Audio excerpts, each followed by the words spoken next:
Hello friends, this is Sanjeev Tiwari and you are watching our educational channel Utthaan the Rise.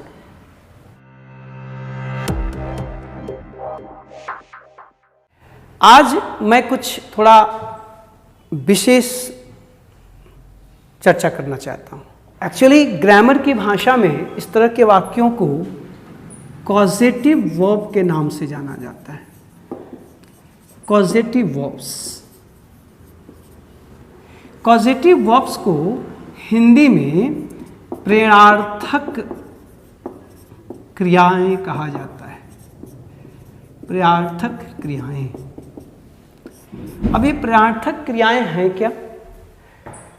तो बहुत से ऐसे कार्य होते हैं हम जीवन में करते हैं जो होते तो हमारे लिए हैं, लेकिन एग्जैक्टली हम अपने न करके किसी और से करवाते हैं, उन्हें प्रेरित करते हैं करने के लिए। Buy love, buy money, buy relationship, आप अपने रिश्तों के वशीभूत, मित्रता के वशीभूत, या उनको पे करके, पैसे दे करके आप कोई कार्य करवाते हैं तो होता आपके लिए है लेकिन करता कोई और है। ऐसे वाक्यों को बनाने के लिए हम जिन वर्ब्स का प्रयोग करते हैं उन्हें कॉजेटिव वर्ब्स कहा जाता है, प्रेरणार्थक क्रियाएं। अब इनको बनाते कैसे हैं देखिएगा। जैसे पहले कुछ वाक्य लेते हैं हम लोग हिंदी में ताकि बेहतर समझ में। ऐसे मैं कहूं कि मैंने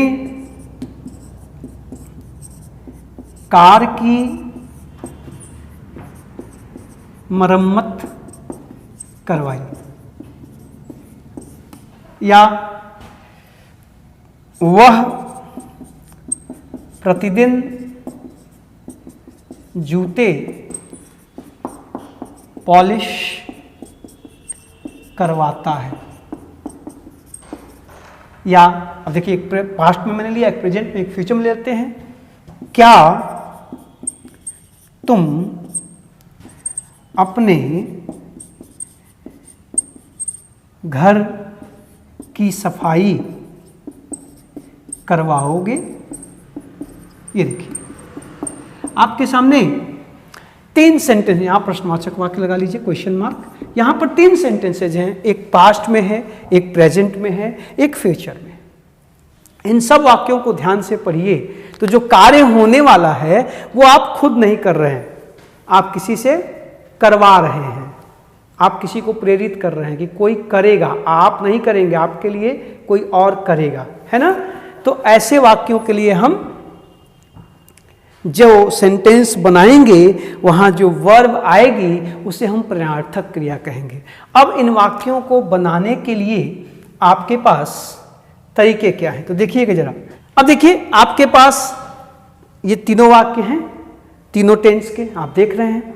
अब इनको हम जब लिखेंगे इंग्लिश में, इनको एक्सप्रेस करेंगे इंग्लिश में, तो कैसे करेंगे? तो इसके लिए पहले एक फॉर्मूला देखिए।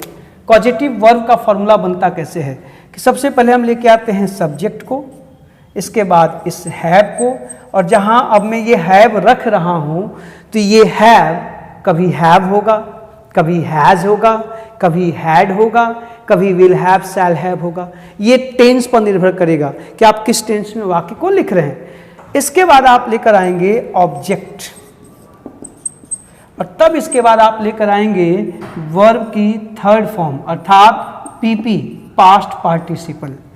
इस तरह से आप जब किसी सेंटेंस का स्ट्रक्चर बनाते हैं दोस्त, तो यहां पर ये जो हैव है ये कॉजेटिव वर्ब का कार्य करता है, कॉजेटिव वर्ब का कार्य करता है। ध्यान रखिएगा, यही है प्रेरणार्थक क्रिया।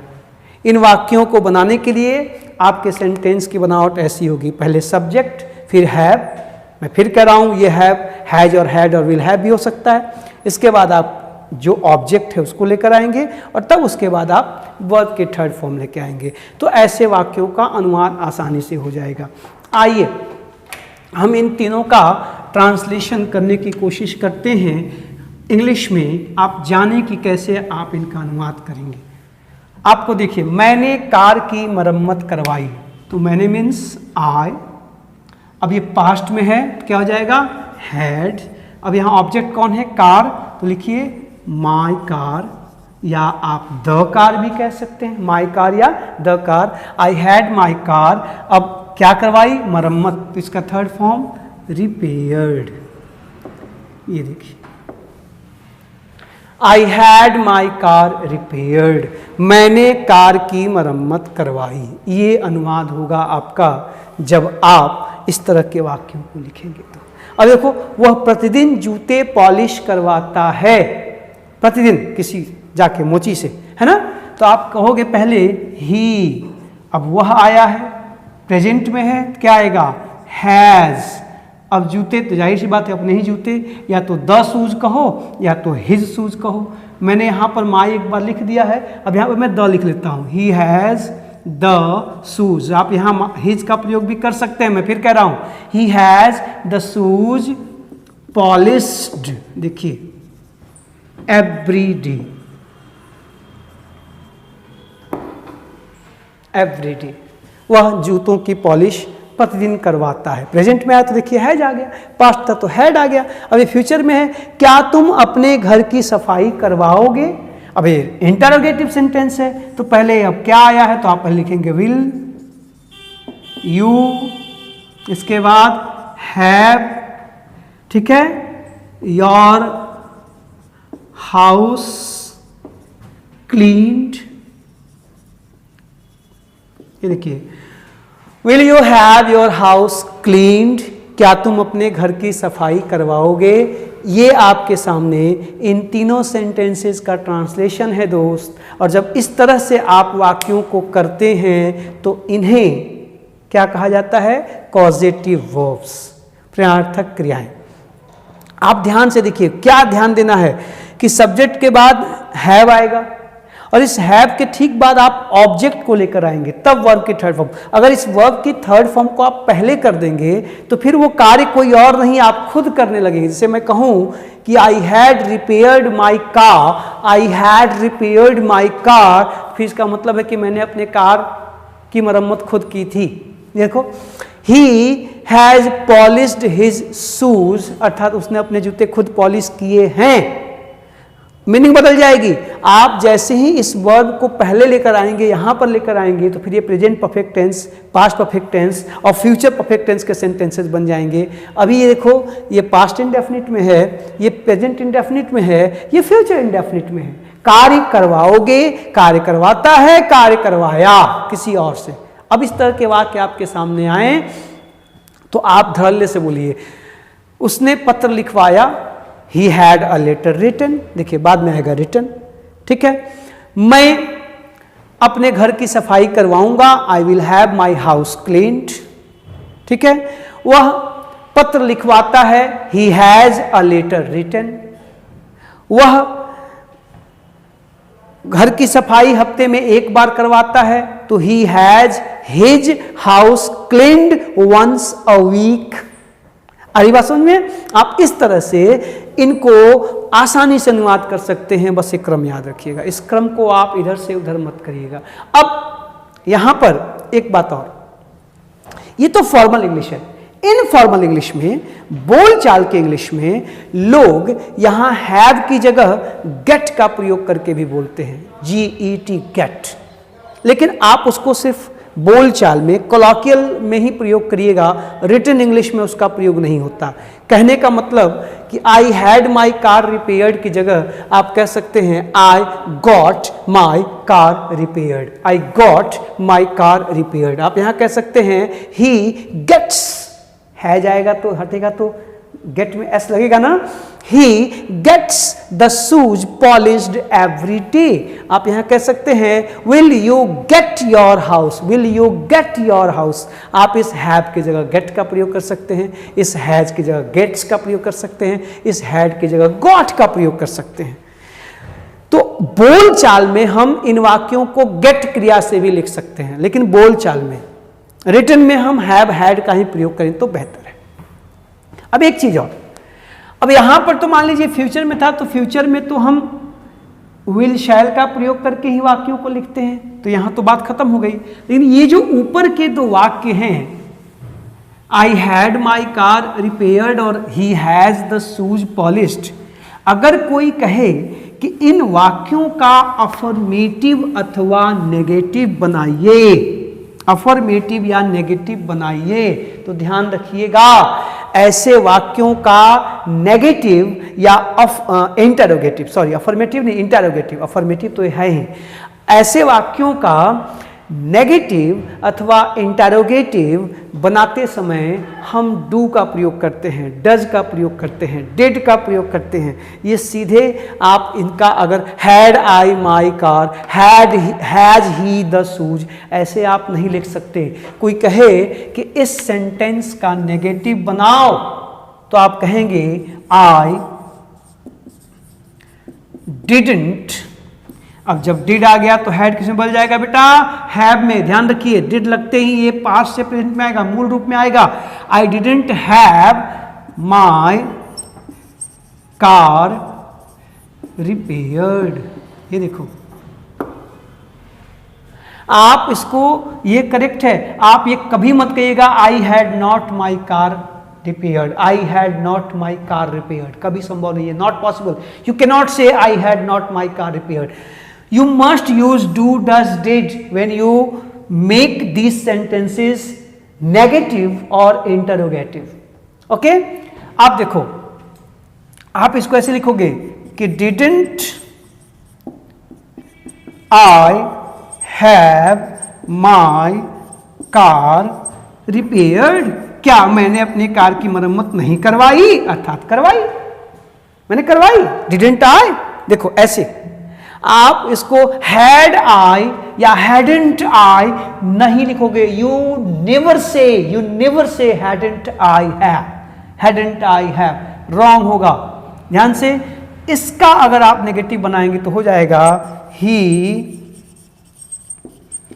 डजंट हैव the shoes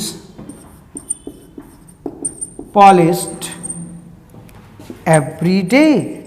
ये देखिए, आप इसका इंट्रोगेटिव बना कर जाएगा कि does he have his, the key जगह आप हिज का प्रयोग कर सकते हैं, शूज पॉलिश्ड एवरी डे। ये देखिए, आप इनका जब नेगेटिव और इंटरोगेटिव बनाएंगे तो हमेशा डू डज डिड का, प्रेजेंट में डू या डज का प्रयोग करेंगे और पास्ट में डिड का प्रयोग करेंगे। सीधे सीधे आप हैव से, हैज से, हैड से इनका नेगेटिव इंटरोगेटिव नहीं बनाएंगे। ये बहुत ही इंपॉर्टेंट बात है, इसको संभालिएगा। ऐसे इनके नेगेटिव इंटरोगेटिव बनते हैं। एक चीज और, मैंने आपसे कहा कि ऐसे वाक्यों से यह पता चलता है कि कार्य आप खुद नहीं कर रहे हैं, किसी और से करवा रहे हैं। तो जिससे भी आप कार्य करवा रहे हैं वो यहां पर उपस्थित नहीं है, उसकी चर्चा नहीं हो रही है। मैंने कार की मरम्मत करवाई, उसने जूते पॉलिश करवाए या करवाता है, वह क्या तुम घर का की मरम्मत या सफाई करवाओगे? तो यहां यह मेंशन नहीं है कि किसके द्वारा। The doer is not mentioned here. So, what will be the structure of the sentence, or what changes will occur when we are going to mention the doer? जिसने वो कार्य किया, जिससे आपने उस कार्य को करवाया, the person you make do the work. If he is mentioned, अगर हम उसकी चर्चा करते हैं जिसने कार्य को किया, तो फिर वाक्य की बनावट क्या होगी? तो ध्यान से सुनना बेटा। जैसे ही आप यहां पर कार की मरम्मत जिसने की उसको मेंशन करेंगे, if you mention that person, that doer, then have will be replaced by make. I repeat, make, MEKE। अब मेक आएगा तो मेक कभी मेक होगा, कभी मैक्स होगा, कभी मेड होगा। प्रेजेंट में मेक या मैक्स का प्रयोग करेंगे, पास्ट में मेड का प्रयोग करेंगे। सिंपल सी बात है। तो मैं जैसे कहूं कि भाई एक एक करके मैं लेता हूं, पहले एक को लेता हूं कि जैसे पहला सेंटेंस लीजिए, मैं बाकी मिटा दे रहा हूं कि मैंने कार की मरम्मत करवाई। किससे करवाओगे भाई? जाहिर सी बात है, मैकेनिक से करवाओगे। आप मैकेनिक के पास ले जाओगे, मैकेनिक आपके कार की, बाइक की मरम्मत करेगा।